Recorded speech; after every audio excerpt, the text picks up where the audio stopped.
Little Bighorn Battlefield National Monument preserves the site of the June 25 and 26, 1876, Battle of the Little Bighorn, near Crow Agency, Montana, in the United States. It also serves as a memorial to those who fought in the battle. George Armstrong Custer's 7th Cavalry and a combined Lakota-Northern Cheyenne and Arapaho force. Custer National Cemetery on the battlefield is part of the National Monument. The site of a related military action led by Marcus Reno and Frederick Benteen is also part of the National Monument, but is about 3 miles southeast of the Little Bighorn Battlefield. History of Site: 25 and the 26th of June 1876, Battle of Little Bighorn. The 29th of January 1879, the Secretary of War first preserved the site as a U.S. National Cemetery, to protect graves of the 7th Cavalry troopers buried there. 1877, Custer, who had been buried there, was reinterred in West Point Cemetery. The 7th of December 1886, the site was proclaimed National Cemetery of Custer's Battlefield Reservation to include burials of other campaigns and wars. The name has been shortened to Custer National Cemetery.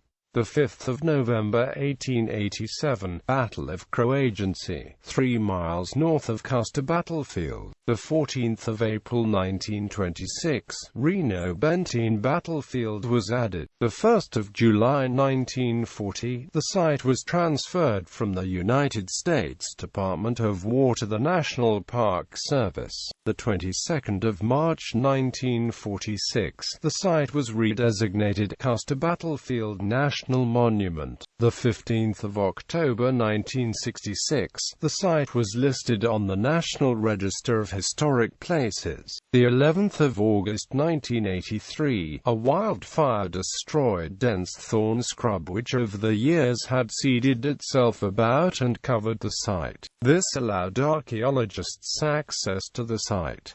1984-1985 archaeological digging on site. The 10th of December 1991, the site was renamed Little Bighorn Battlefield National Monument by a law signed by then-President George H.W. Bush. Memorials. The first memorial on the site was assembled by Captain George K. Sanderson and the 11th Infantry. They buried soldiers' bodies where they were found and removed animal bones.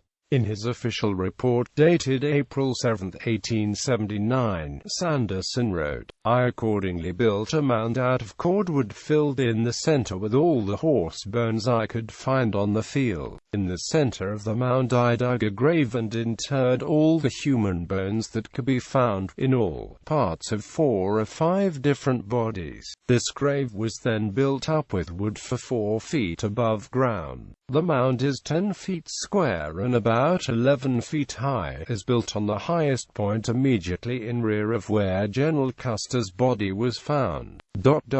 Lieutenant Charles F. Rowe and the 2nd Cavalry built the granite memorial in July 1881 that stands today on the top of Last Stand Hill. They also reinterred soldiers' remains near the new memorial, but left stakes in the ground to mark where they had fallen. In 1890 these stakes were replaced with marble markers. The bill that changed the name of the National Monument also called for an Indian memorial to be built near Last Stand Hill. Markers honoring the Indians who fought at Little Bighorn, including Crazy Horse, have been added to those of the U.S. troops. On Memorial Day, 1999, the first of 5 red granite markers denoting where warriors fell during the battle were placed on the battlefield for Cheyenne warriors' lame, white man and noisy walking. The warriors' red speckled granite memorial markers dot the ravines and hillsides just as do the white marble markers representing where soldiers fell. Since then, markers have been added for the Sans Art Lakota Warrior Long Road and the Minneconche Lakota Dog's Backbone. On June 25, 2003, an unknown Lakota warrior marker was placed on Wooden Leg Hill, east of Last Stand Hill, to honor a warrior who was killed during the battle, as witnessed and reported by the Northern Cheyenne warrior Wooden Leg. The battlefield is the final resting place of the Western historian and author Stanley Vestal, a professor at the University of Oklahoma.